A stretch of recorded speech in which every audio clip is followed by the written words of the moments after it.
Welcome to the Golden Gems podcast. Today we're taking a deep dive into Dick Gregory, the comedian who became the chief of staff for the global counterculture. That is a title he absolutely earned. And he earned it through a mechanism most people would avoid at all costs. Yeah. Total financial self-destruction. Right. Calling him just a comedian at this point feels like it misses the mark entirely. It's like calling a surgeon a knife enthusiast. I mean, it's technically true, but you're missing the whole point of the operation. It really is. So today is Monday, February 2, 2026. We're marking 65 years to the day since his huge breakthrough at the Chicago Playboy Club. And yet it doesn't feel like history. No, looking at the research, especially his finances and the 68 political moves, it feels current, like a blueprint being used right now. It is absolutely current. There's this massive viral resurgence happening. If you look at the analytics, just since the new year, we're tracking over 30 million views on these old Letful compilations. And these are the grainy videos from the 90s, right? Yep. Him at a podium for 3 hours. Exactly. Breaking down intelligence agencies, talking nutrient density, and it's not the boomers watching, it's Gen Z, Gen Alpha. They're basically crowning him the patron saint of the modern truth seeker. They see someone who is talking about the deep state and weaponized food 40 years before it was, algorithmically trendy. Right. So that's our mission here. This isn't a best of comedy special. We're doing a forensic re-examination of how a man goes from being the funniest person in the country to someone who voluntarily lights a $4 million a year income on fire for his message. And to get the scale of that sacrifice, you have to go back. You have to understand the deficit he came from. You can't appreciate the millions he walked away from until you understand the poverty he was born into. Richard Claxton Gregory, 1932, St. Louis. North Taylor Avenue. And the sources say this wasn't just hard times. No, it was a world engineered to suppress his existence. Yeah. A systemic apparatus. But there's one detail that just unlocks his entire psychology. The hunger. I saw this in the notes. This wasn't just, skipping a meal. It was a physiological state of being. He talked about it later. How, as a child, he would eat dirt. Literal dirt. Just to feel full. To simulate the sensation of a full stomach because the emptiness was that painful. And that right there is a profound physical trauma. And it's the key. When you see him later obsessing over nutrition, fasting for weeks, it all tracks back to that boy eating dirt. He knew what it felt like for his own body to consume itself. But he didn't just sit in it. He found an outlet in track and field. Ended up at Southern Illinois University on a scholarship. But look at the events he ran. Not the 100-meter dash. He ran the mile, the half mile. Distance. And that matters. It matters immensely. A sprinter is about explosive power. A distance runner, that's about mental fortification. It's solitude, rhythm, pushing through a pain barrier that's screaming at you to quit. He was training for something else entirely. He was training for the solitary suffering of a hunger strike. He was building calluses on his mind. So from track, he goes into the Army in '54, and that's where the comedy really starts to form. But it wasn't the kind of comedy people expected. No, the expectation was minstrelsy.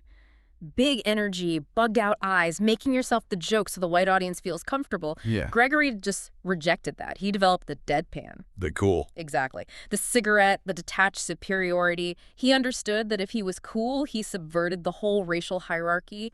He was teaching them to listen to a black man who wasn't asking permission to speak. He took that to the Robert Show Club in Chicago. His laboratory face. And got fired a lot. He was too intellectual, too dry for them. Until one night. January 13th, 1961, the Playboy Club. The fulcrum. The entire story pivots on this night. The setup is almost unbelievable. The headliner cancels. The room is filled with frozen food executives from the South. I mean, he couldn't design a more hostile room. The manager was terrified. He thought there'd be a riot. And Gregory walks out. He sees the hostility. And instead of trying to win them over, he just engages in what you'd call psychological domination. He hits them with that one line. How about the restaurant? I spent 20 years eating at the back of the restaurant, and then I realized that once I finally got to the front, the service was worse. It's just so surgically precise. It's a status correction. He forced them to laugh at the absurdity of their own prejudice. That one performance was supposed to be a 20-minute fill-in. It lasted for nearly 2 hours. He broke the code. And the market responds instantly. He goes from making maybe $200 a week to thousands a night. Hefner signs him. He's on the rocket ship. But then comes the Jack Paar moment on The Tonight Show. The couch ultimatum. Why was a piece of furniture so important? Because it was everything. At the time, black performers could entertain, but they couldn't fraternize. Standing up, you're the hired help. Sitting on a couch, you're a guest. A line of demarcation. And he told the network, I'm not performing unless I sit, and they blinked. When he sat on that couch, he integrated the national conversation on live television. By the mid-60s, he's commanding five-figure fees. He's on his trajectory to be one of the wealthiest entertainers in the world. And this is where the standard story ends, right? But for him, this is where the real story starts. Because he didn't take the money and run.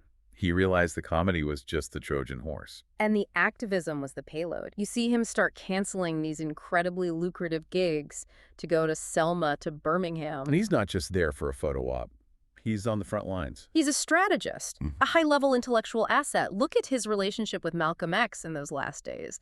They both had this forensic understanding of surveillance. They knew they were being watched. What about his role with Muhammad Ali? He was advising Ali on the economics of draft resistance. He was breaking down the military-industrial complex for him, explaining the metabolic cost of participating in that machine. He was operating on a whole other level. Even with his own book in 1964, the title, I mean, it's just the N-word. A move of absolute genius brutality. He dedicated it to his mother. Mama, wherever you are, if you ever hear the word again, you'll know they're advertising my book. He weaponized capitalism against racism.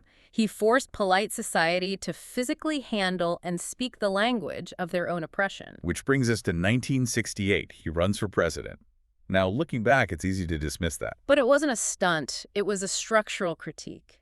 He ran with the Freedom and Peace Party, and to fund it, he printed Gregory bucks. Fake dollar bills with his face on them. And the federal government sees them as counterfeit currency. His response was perfect. He said they can't be counterfeit because everybody knows a black man would never be on a U.S. bill. Auditing the government's own logic in real time. And then there was the glitch. On election night in Pennsylvania, the computers briefly showed him with millions of votes. An error, sure, but for him it was proof of the ghost in the machine. It exposed how fragile the whole process was. And around this same time, he makes this pivot to health. It seems like a huge shift. It wasn't a shift, it was a continuation. He called it bio-sovereignty. He realized that if the state can't kill you with a bullet, it'll kill you slowly with sugar, alcohol, caffeine. The American diet as a soft-kill weapons system. So the raw foods, the fasting, this was all political resistance. 100%. And this is the direct link to Bob Marley. The comic and the reggae star. They shared the philosophy of the Idle diet. Natural, raw food as a form of resistance against Babylon, against the system. For Gregory, eating clean was about keeping the pineal gland clear, maintaining a frequency the system couldn't jam. And he actually made a second fortune from this, right? The Slim Safe Bahamian diet in the 80s. Sold the rights for a reported $30 million. But, and this is the key, that money got funneled right back into community activism. Which leads us to the hardest part of the story, the cost of clarity. The 1970s were brutal for him. This is the tragedy we skip over. After the assassinations of King and JFK, he got obsessed with independent investigations. He was asking questions the media refused to touch. And the industry just strangled him. It was an economic execution. He went from a potential $4 million a year to bankruptcy, foreclosure. The industry loves a rebel until the rebellion leaves the stage. Once he started questioning the Warren Commission, the checks just stopped. And the physical cost. The hunger strikes. In June of '68, he's in jail protesting for Native American fishing rights. His weight drops below 100 pounds. He was literally disappearing to make the issue visible. And all the while, he was being watched. The COINTELPRO files on him are extensive. They knew he was dangerous. He was screaming about the surveillance state and the pharmaceutical complex decades before it was mainstream. Because he was a comedian, they dismissed him as crazy. But the files show they knew he was right. So here we are in 2026. The vault is open. All these lectures are available. What are we actually looking at? We're looking at the prototype, the blueprint for the modern independent intellectual. This long-form format we're doing right now, he invented it. No gatekeepers, direct information flow. And that phrase he helped popularize, stay woke. We have to correct the record on that. For him, stay woke wasn't about performative outrage. It meant a state of constant vigilance against systemic deception. It meant watching the magician's hands, not the distractions. So when you put it all together, the comedy, the activism, the health, the sacrifice, what was he? He was the chief of staff for the resistance. He connected the dots between foreign policy, police brutality, and your diet. He provided the intellectual infrastructure for the fight. Which leaves us, and you, with a pretty difficult question. It's the final provocation. As we watch these clips go viral, are we actually listening to the man? Or are we just consuming his aesthetic of rebellion? Because Gregory showed that truth has a real cost. It costs your comfort. It costs your friends. Sometimes it costs you dinner. Are we willing to endure the hunger he accepted? Or are we just fans of the show? Thank you for listening to the Golden Gems podcast. We'll be back next time with another deep dive. Until then, keep exploring, keep listening, and keep celebrating the power of uncompromising voices.